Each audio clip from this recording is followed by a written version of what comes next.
ایک دلیل تو انہوں نے امر ملزم کے علم باری تعالیٰ کا علم الیاذ باللہ امر ملزم بن جائے، اس کے ابطال کے لیے ایک دلیل انہوں نے دے دی، وہ ایضاً سے دوسری دلیل دیتے ہیں کہ دیکھو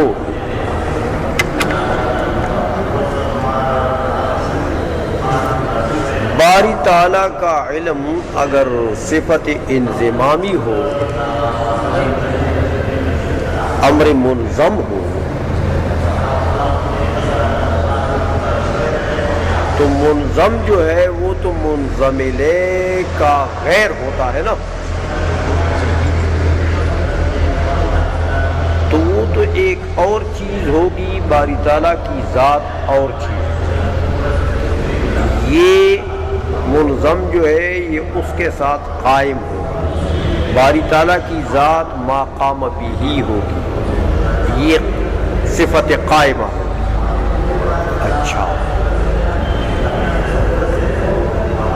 اب یہ امر ملزم جو ہے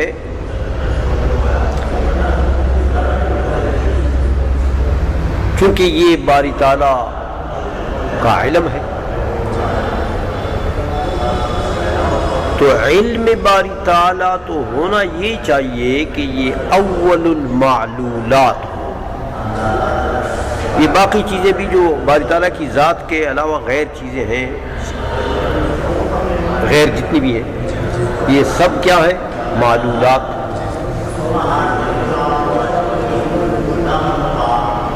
تو یہ جو صفت انضمامی ہے یہ بھی ذات باری تعالیٰ کی غیر ہوگی، لہذا یہ بھی کیا ہوگی؟ معلول ہوگی، معلول۔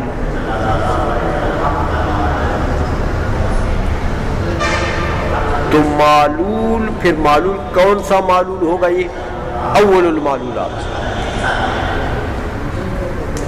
اچھا، اور یہ فلاسفہ ہے نا، یہ مناطقہ فلاسفہ، یہ جو حکماء ہیں، ان حکماء کے نزدیک جو اول المعلولات ہوتا ہے وہ اقوى الممکنات ہوتا ہے۔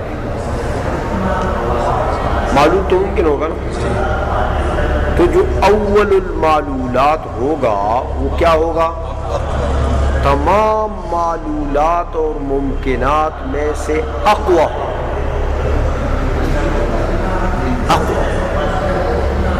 یہ فلاسفہ اور حکماء کے نزدیک ایک مسلم بات ہے کہ جو اول المعلولات ہے وہ اقوى الممکنات ہوگا۔ بات تو مسلم ہے ان کے نزدیک، لیکن پھر بھی انہوں نے دلیل دی ہے اس کے اوپر کہ جو اول المعلولات ہوگا وہ اقوى المعلولات یعنی اقوى الممکنات ہوگا۔ کیوں؟ کہتے ہیں مان لو کہ جو اول المعلولات ہوگا وہ اقوی ہوگا سب ممکنات میں سے، اقوی۔ اگر تم اول المعلولات کو اقوی نہیں مانتے ہو تو یا تو تم اقوی اس کے درجے میں کسی اور کو مانتے ہوں گے،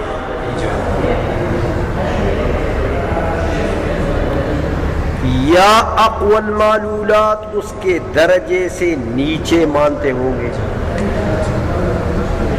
یا اقوى المعلولات سرے سے مانتے ہی نہیں۔ تین صورتیں، اگر اول المعلولات کو تم اقوى نہیں مانتے ہو تو پھر یا تو اس کے درجے میں کسی دوسرے کو اقوى مانتے ہوں گے، اس کے لیول میں،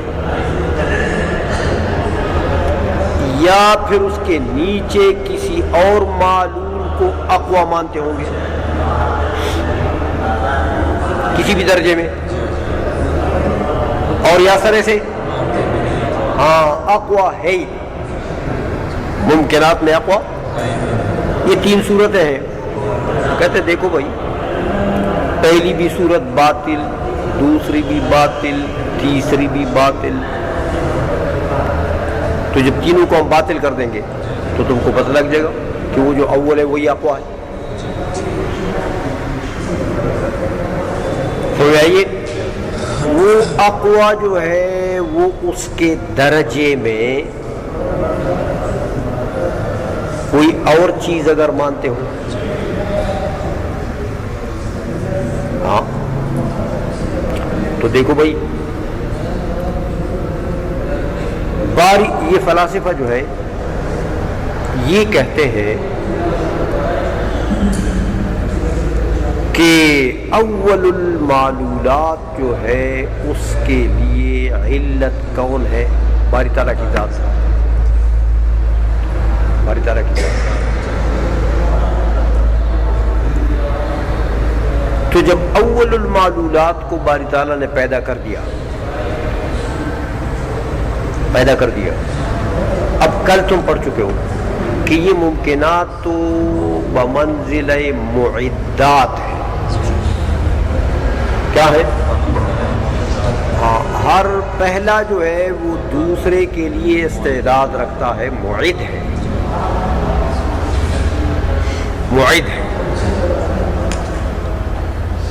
تو جب پہلے کو اللہ تعالیٰ نے پیدا کر دیا، اس کی علت تو باری تعالیٰ کی ذات ہو گئی.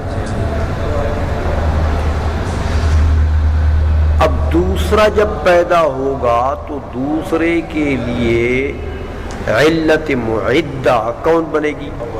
وہ پہلا والا، وہ جسے اللہ نے پیدا کیا وہ بنے گی. تو اگر اس دوسرے کو، وہ دوسرا اگر اس کے درجے میں ہے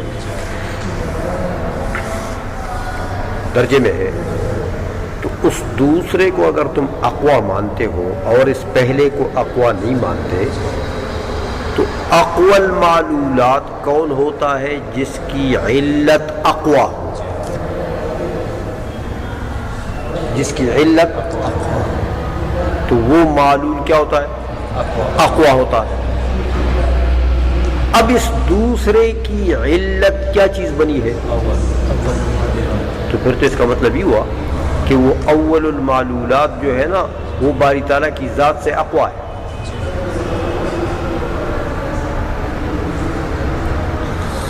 اس کا معلول جو اقوا ہو گیا تو وہ علت بھی اقوا ہو. تو یہ لازم تو باطل ہے. تو فالملزوم مثل، لہذا اس کے درجے میں بھی اقوى المعلولات ماننا باطل، اور اس سے نیچے بھی باطل ہو گیا.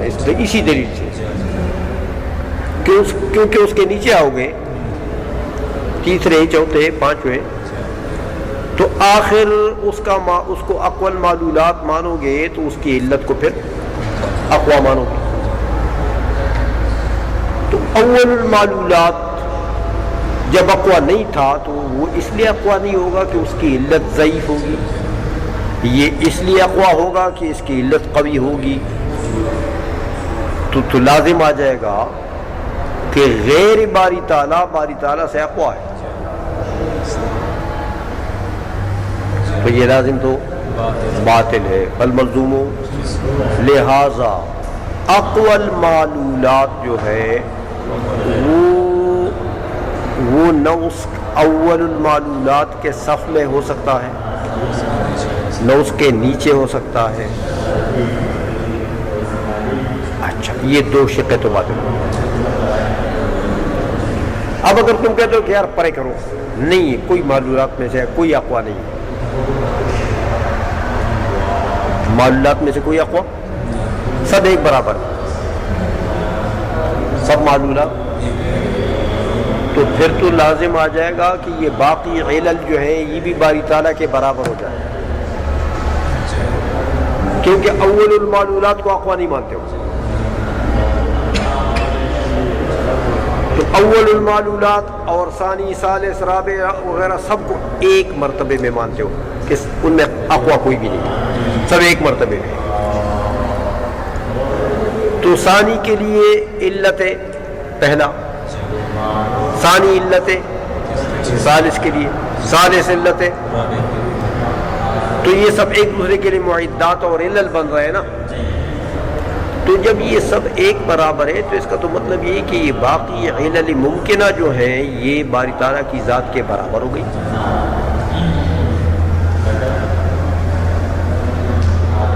تو یہ استوا جو لازم آ گیا ممکنات اور واجب کے درمیان، یہ استوا بھی تو کہ واجب اور ممکن مستوی ہو جائیں، دونوں برابر ہو جائیں، یہ بھی باطل ہے. اچھا تو اب باقی کیا بچا تمہارے پاس؟ یہ بھی باطل ہو گیا کہ اقوال ممکنات بالکل نہیں ہے، تو یہ بھی باطل. اقوال ممکنات اس کے صف میں ہے، وہ بھی باطل. اقوال ممکنات نیچے ہے، یہ بھی باطل. تو پتہ لگا کہ اقوال ممکنات وہی ایک رہ گیا. کون؟ اول المعلولات ہے، وہی اقوال ممکنات ہے. یہ فلاسفہ نے گویا کہ ثابت کر دیا کہ جو اول المعلولات ہوگا وہ اقوال ممکنات ہوگا. آئی سمجھ؟ اچھا تو یہ تو قاعدہ مسلم ہے. لیکن اب آؤ ادھر دیکھو، اگر باری تعالیٰ کا علم صفت منضمہ ہے تو وہ اول المعلولات ہوگا نا. تو اول المعلولات کو کیا ہونا چاہیے؟ اقوال ممکنات. حالانکہ یہ تو اضعف الممکنات ہے. یہ جو صفت منضمہ ہے یہ کیا ہے؟ یہ تو اضعف الممکنات ہے. کیوں کہ یہ تو عرض ہے نا بھائی. تو ممکنات میں تو بے شمار ممکنات جواہر ہیں، بے حساب ممکنات جواہر ہیں. تو جواہر اقوا ہیں کہ اعراض اقوا ہیں؟ جواہر اقوا. تو پتہ لگا یہ تو اضعف الممکنات ہے. ہونا یہ چاہیے تھا کہ یہ قاعدے کے مطابق یہ اقوال ممکنات ہوتا. تو اگر باری تعالیٰ کے علم کو تم فرض کرتے ہو کہ یہ صفت منضمہ ہے تو لازم آ جائے گا کہ اول المعلولات اضعف المعلولات بن جائے. تو یہ لازم تو باطل ہے. لازم تو فالملزوم مثلہ. سمجھ میں آ گئی ہے؟ فإنه حينئذ يكون عرضا قائما بالمحل. کیونکہ اگر صفت منضمہ ہو تو یہ تو پھر عرض قائم بالمحل ہوگا. والاعراض اضعف وجودا. اعراض تو تمام وجود میں اضعف ہے. سیما اذا كانت صورا مرتسمة بالخصوص، جب موجودات ذہنیہ. اعراض تو سب کیا ہیں؟ اضعف ہے، لیکن خاص کر جب کہ موجودات ذہنیہ ہوں تو پھر تو اضعف ہی اضعف ہے. کیوں کہ وجود ذہنی جو ہے وہ وجود خارجی سے اضعف ہے. تو یہ تو موجودات ذہنیہ ہوئی نا. تو جب کیونکہ علم تو گویا کہ وہ صور مرتسمہ ہے، تو مطلب یہ کہ یہ تو پھر موجودات ذہنیہ میں سے ہو گیا. تو موجودات ذہنیہ جو ہے یہ تو اضعف ہیں موجودات خارجیہ سے. کہ دیکھو وجود خارجی جو ہے اس کے اوپر تو آثار مرتب ہوتے ہیں، وجود ذہنی پر کیا ہوتا ہے؟ اس لیے کہتے ہیں سیما خصوصاً جب کہ یہ صور مرتسمہ ہو. فإن الوجود الذہنی اضعف من الخارجی مطلقاً. کیونکہ وجود ذہنی جو ہے وہ وجود خارجی سے علی الاطلاق اضعف ہے. تو مطلب یہ ہے کہ ہونا یہ چاہیے تھا کہ اول المعلولات کیا ہوں؟ اقوال ممکنات. اور لازم کیا ہے جب تم نے باری تعالیٰ کے علم کو فرض کیا کہ یہ منظم ہے اور تو یہ اول المعلولات ہے، اور لازم آ گیا کہ وہ اضعف المعلولات بن جائے. تو یہ لازم تو باطل ہے. تو ملزوم بھی باطل. ملزوم کیا چیز تھی کہ تم نے صفت انضمامی مان لیا، باری تعالیٰ کے علم کو امر منظم مان لیا. تو یہ ملزوم ہے. تو یہ ملزوم بھی تو باری تعالیٰ کا علم صفت منظمہ بھی نہیں ہو سکتی. یہ دوسری دلیل دے دی انہوں نے. سمجھ گئے ہو کہ نہیں؟ چلو آگے. وائزن وأيضا صدور تلك الملزمات منه تعالى إما أن يكون بالاضطرار أو بالاختيار والأول باطل والثاني يوجب سبق العلم بها فإما أن ينتهي إلى الذات فيحصل المطلوب ولا أو لا فيلزم التسلسل مستحيل ہو. بس صبر کرو. وہ ایضاً سے تیسری دلیل دیتے ہیں کہ باری تعالیٰ کا علم جو ہے وہ صفت منضمہ بن جائے. یہ باطل ہے. فرماتے ہیں دیکھو منظم ہو جائے تو امور منظمہ ابھی آپ نے پڑھا کہ یہ تو آراز ہیں.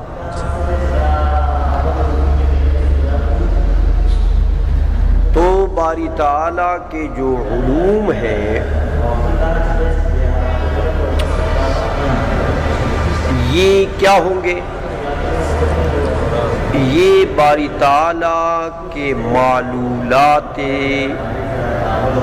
باری تعالیٰ کی معلولات صادرہ ہوں گی. باری تعالیٰ کی ذات سے یہ چیزیں صادر ہوں گی کیونکہ یہ غیر ہے ذات باری تعالیٰ کی. پڑھایا آپ نے آراز میں سے. تو جب آراز میں سے مانتے ہو تو پھر تو یہ کیا ہوگا؟ معلوم ممکن معلوم. تو معلول کے لیے علت چاہیے نا. تو علت کیا چیز ہے؟ باری تعالیٰ کی ذات. تو باری تعالیٰ سے یہ صادر ہوگی. باری تعالیٰ نے ان کو بنایا ہوگا. باری تعالیٰ نے ان کا خلق کیا ہوگا، پیدا کیا ہوگا. تو بھائی پوچھتا ہوں کہ باری تعالیٰ سے جو یہ صادر ہے، آیا یہ باری تعالیٰ سے صادر بالاضطرار ہے یا صادر بالاختیار ہے؟ باری تعالیٰ نے اپنے اختیار سے یہ منظمات، یہ جو علم ہے نا باری تعالیٰ کے، یہ جو علوم ہے، یہ اپنے اختیار سے باری تعالیٰ نے بنایا، ان کا خلق کیا، یا باری تعالیٰ سے یہ صادر بالاضطرار ہے؟ صادر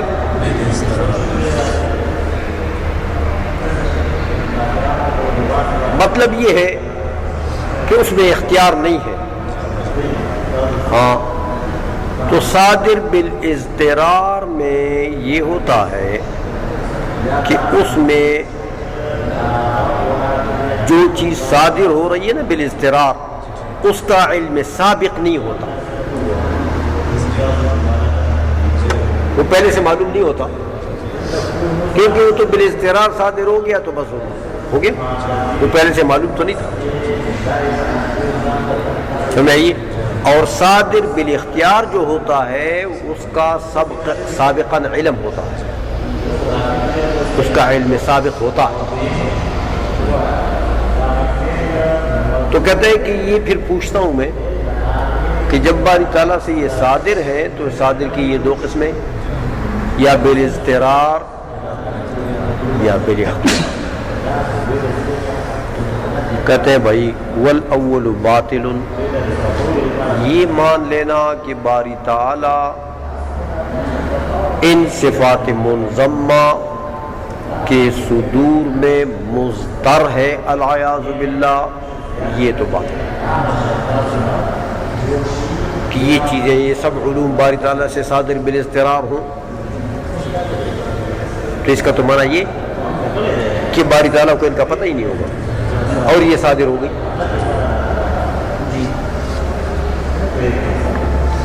تو یہ اضطرار باری تعالیٰ جو ہے یہ تو باطل ہے، کیونکہ قرآن میں اللہ تعالیٰ نے فرمایا کہ فعال لما یرید. فعال جس کا ارادہ کرتا ہے اس کا فعال ہے. تو تو ارادہ جس چیز کا کرتا ہے اس کا فعال ہے، تو یہ فاعل مختار ہو گیا کہ یہ بالاضطرار ہو گیا؟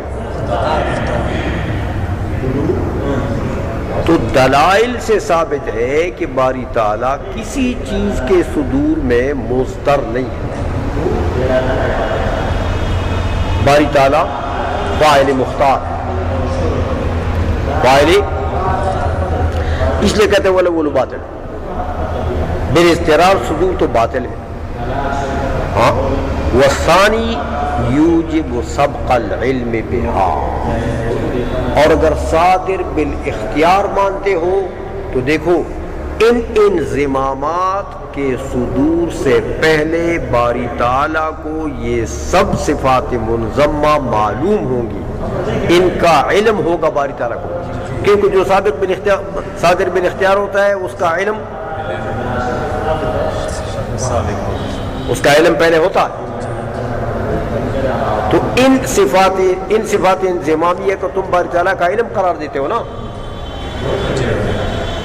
تو اگر یہ صفات انضمامیہ باری تعالیٰ سے صادر بالاختیار ہیں تو یہ باری تعالیٰ کو پہلے سے ان کا علم ہوگا. تو ان انضمامات سے پہلے ان کا علم لازم آ گیا باری تعالیٰ کو. کیا لازم آ گیا؟ علم. اب اس علم کے متعلق پوچھتے ہیں تم سے کہ وہ علم باری تعالیٰ کی ذات کا عین ہے کہ جز ہے کہ صفت انضمامی ہے یا منتزع ہے یا منفصل ہے؟ یہ شقیں اس میں بھی چلیں گی. تو اگر باری تعالیٰ کی ذات کا عین مان لیا تو فہو المراد، جز مان لیا تو باطل، اجزاء تو باطل ہے. صفت انضمامی مانتے ہو تو وہ پھر صادر بالاختیار ہوگا، صادر بالاضطرار تو ممنوع ہے، تو صادر بالاختیار ہوگا. تو جو بھی صادر بالاختیار ہوتا ہے وہ مسبوق بالعلم ہوتا ہے، اس کا پہلے علم ہوگا. تو اس علم سے پہلے ایک اور علم لازم ہے. اس علم کے متعلق پوچھتا ہوں ذات کا عین ہے کہ جز ہے کہ امر منظم ہے کہ انتزاعی ہے کہ، تو یہ تو لازم آ جائے گا ماضی کی جہت میں علوم کا تسلسل، کہ ہر علم ان صفات انضمامیہ باری تعالیٰ کا علم مانتے ہو نا ان کو، تو ان سے ماضی کی جانب ان سے پہلے ایک علم لازم آ، اگر صادر بالاختیار ہے تو اس علم سے پہلے ایک اور علم لازم آ گیا، تو اس علم سے پہلے ایک اور علم لازم آ گیا. اعلیٰ القیاس ماضی کی طرف جاتے رہو. تو کہتے ہیں بھائی یہ تو تسلسل لازم آ گیا جہت اخری میں، یعنی جہت ماضی میں، امور غیر متناہیہ میں، کیونکہ یہ علوم تو چلے جائیں گے غیر لا الہ نہایہ.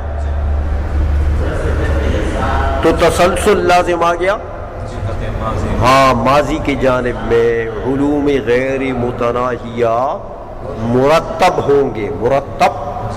تو ہم پھر ان کو باطل کر دیں گے کس سے؟ وہی براہین ابطال تسلسل سے، تطبیق اور تضائف سے اس کو بھی باطل کر دیں گے. سمجھ میں آ گئی ہے؟ اس لیے